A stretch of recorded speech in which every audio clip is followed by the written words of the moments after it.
All right, guys, how's it going? It is and I am back from the United Kingdom following a quick trip over there for a few days for a family wedding. It was actually all right, to be honest with you.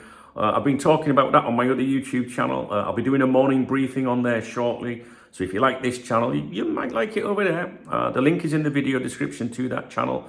It's just called Duncan Oldham, and there'll be a logo or a picture pops up at the end of my videos if you want to click through, and see what's going on. What I can tell you before I get into this video is that there will be a live stream on CopTalk.tv, that's this channel, this evening, but I don't know what time yet. It's going to be around 6 or 7 o'clock UK time, all right? So if you want to come along for a natter, pop along this evening. So what I'm going to do in this video is I'm going to try and bring you up to speed with the latest claims that are coming out of Madrid regarding issues that may affect Liverpool Football Club. Now, I've got a lot for you. There's going to be a lot of videos coming up, I think. What I need you to know is that I think YouTube only sends out 3 notifications in a 24-hour period. So if you only get, if you get 3 notifications today, you won't get another one. So you must check the channel manually. You just click on my username and you will see the other videos as they come in, all right? So we're going to start with catching up. This is from yesterday's Marca, which of course is a pro-Real Madrid newspaper. So, you're going to get propaganda and the like. This was published yesterday. I didn't do any content yesterday, so I'm going to try and bring you up to speed on what's been said regarding Rodrygo and Canate yesterday and today. All right, now this might be a long video. It's always a bit, I'm always a bit rusty when I've been away to get back into things. So basically this article was Rodrygo raises the tension between Madrid and Liverpool. The English club does not rule out a move for Rodrygo after finalising the transfer of Luis Diaz to Bayern. Meanwhile, Los Blancos are eyeing Canate with the Alexander-Arnold deal still fresh. This article is written by Pablo Polo. He's a veteran Marca journalist with deep ties to Real Madrid. He's credible, he's well established, and he's often, he's considered a go-to source on high-stakes transfers and club affairs with regards to Real Madrid. So what it says, in a nutshell, Real Madrid and Liverpool seem destined to be at the centre of several summer transfer sagas. If at the end of last season they had disagreements regarding the signing of Alexander-Arnold before the 30th of June, so that the Englishman could participate in the Club World Cup, there are now 2 more names on the table that could raise the tension between both clubs or cause further clashes, depending on how the talks progress. To start with, it's still unknown whether Liverpool will ultimately go after Rodrygo.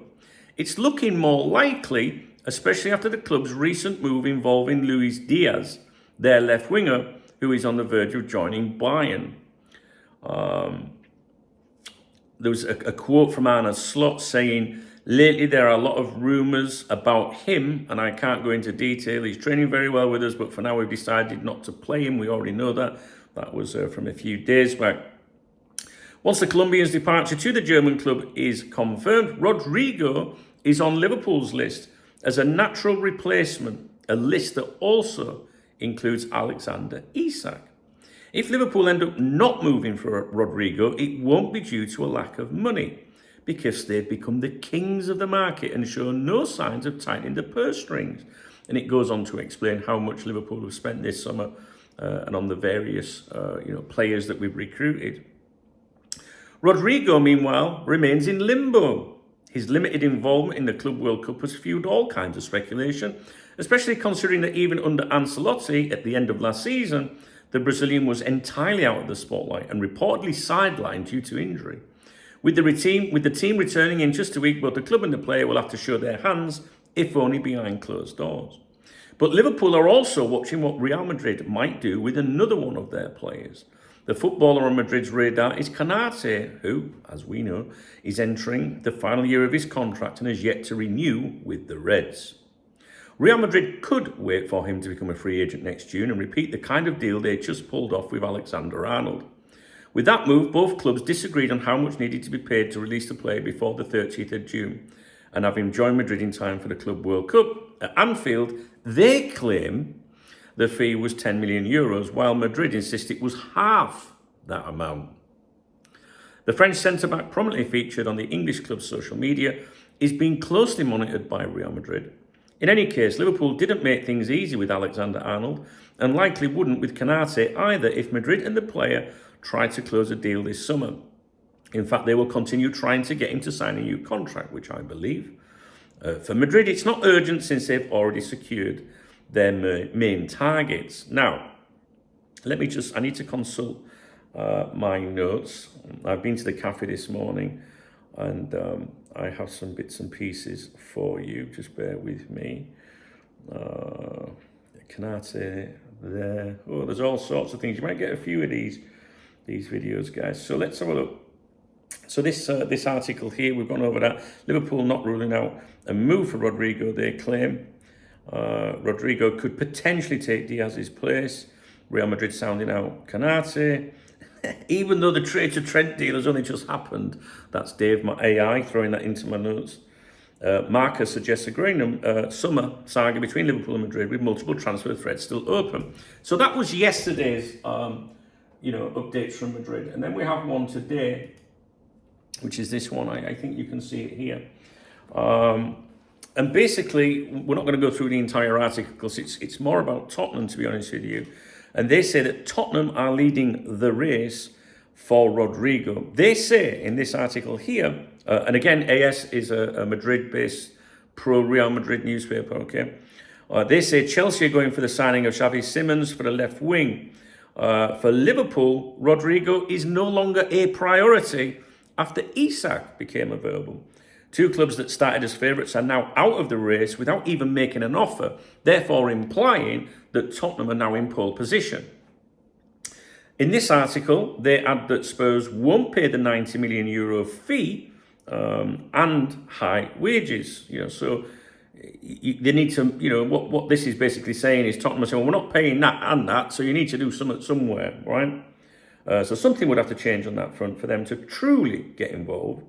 It's worth noting in this article that AS, they actually say the whole article is based around reports from England, right? Which doesn't make it as strong, I think, right? So it's not like AS are saying, Tottenham are leading the race. They're basically saying, oh, well, in England, they're saying Tottenham are leading the race. So I always think that's not as strong. Internet whispers suggest Rodrygo favours Liverpool, but I'd advise caution with those. Now, let me just scroll through my notes here. I mean, this video is about Rodrygo, really, so I don't think I need to talk too much about, say, Konate in this. We'll touch on Konate in another video, probably. So my latest feelings, to be honest with you, having checked all of the Spanish football papers yesterday and today and had a mooch round everything else, is that, as we know, Rodrygo has clearly been identified as a possible, while the Twitter twats and the content aggregators, instigators or whatever, want you to believe Liverpool are closing in. That's gone very quiet, those claims. I've always maintained that Liverpool are interested in, would like to sign him. They've had a super agent, working it all out, if you like, how much it would cost. But I've never believed that Liverpool would go all in for Rodrygo, whereas, like they did with Wirtz, like they would with Isak. I've always felt Rodrygo was a possible opportunistic signing in the sense that if he was available, much cheaper than what Real Madrid think they can get for him, then Liverpool might look at it. So, but I get the feeling that what Liverpool have heard back, the groundwork, or it'll cost this, it'll do that. I just get the feeling that Liverpool are a bit lukewarm on it. I don't feel that Liverpool are desperately trying to sign Rodrygo. I get the feeling that Liverpool are like, I think that's going to be too expensive. But I don't know. It's just my own personal feeling. And there's a lot of contradictory stuff coming out regarding it. So I think Rodrygo's one to watch. But if you're someone that's desperately hoping that we'll sign him, I'm not sure that's going to be the case, to be honest. I actually think that the Isak deal will be easier to complete. But I wouldn't rule it out at all. I do think Liverpool have that interest, but I don't know. It's just the way I've analysed things and the latest stuff that I'm hearing and seeing, and a little bit of stuff that's being fed to me is that Liverpool don't want to invest too heavily on this. So we'll have to see, guys. I'll keep an eye on it for you. I'm not sure the video's great. I'm just trying to catch up with everything for you. I've got a lot more videos coming up. So yeah, that's it. All right, so the latest from Madrid, Liverpool are still in there, Liverpool are still interested, but he's not a priority, which is what I've said from the beginning, which is me contradicting everyone else really, because everyone's trying to make out that Liverpool are going all in for him. I think Rodrygo only happens if the money, I know it's going to sound stupid this and a bit obvious, if the price is right, yeah? But maybe the price wasn't right for Wirtz, maybe the price isn't right for Isak, but Liverpool willing to go that bit higher to conclude those deals. Whereas I don't think they will do that with Rodrygo. I think it's a case of this is our limit. If we can do that, fine. But if not, fuck it. That's what I think. All right, guys, we'll keep an eye on it. I've got other stuff coming up for you. If you found the video interesting in the slightest, please thumbs up the video. Please drop me a comment. And if you want to support the channel, there is a love heart under the video. There's also links in the video description, a way of supporting the channel, join the channel, whatever. I always give a shout out to anyone that, you know, buys me a beer or a coffee or whatever in my morning briefings, which I will do shortly on the other channel, okay? The Duncan Oldham channel. And yeah, big shout out to everyone that has supported me this month. All right, we're coming to the end of the month. It's been a difficult month. You guys, you know, with your support, watching, liking, commenting, which keeps me going, buying me a beer, a coffee or whatever, supporting the channel, however you choose to, means that all being well, health permitting, I should be here for you next month as well. All right, guys. So don't forget, be live on here tonight. Keep an eye on this channel tonight around 6-7 o'clock UK time. We'll have a natter and we'll take it from there. I welcome your feedback, you know, in terms of what is it, Rodrygo, what you think the state of play is. I'd just be a bit cautious with it at the moment, I think. But I do think anything could happen. I really do. And I think there's other things that can contributing factors, if you like. You know, what's going to happen with Isak, Nunes, stuff like this. So Liverpool obviously like him. If he's the right price, possible, very possible. But I just get the vibe that Liverpool maybe heard it'd be too expensive. I'm not too convinced with the Tottenham stuff, to be honest with you either. I think that might be just, you know, a bit of maybe agent players, something like that, trying to make out that he's got more offers than he actually has. Great player, would love to see him signed, but let's keep an eye on things. Now, you know, every time I go away, something happens with Liverpool. You guys know that have followed me for fucking decades. Every time I go away on a flight or something, and when I went away, you know, all the Isak stuff kicked off when I was on my flight. And when I came back on my flight, all the stuff was kicking off about Diaz being told he can sling his hook. I am going away. I think it's next week for a few days. So expect to sign Isak during that period, all right? But I'll speak to you about that on my morning briefing on your channel. All right, guys, take it easy. Thanks for watching.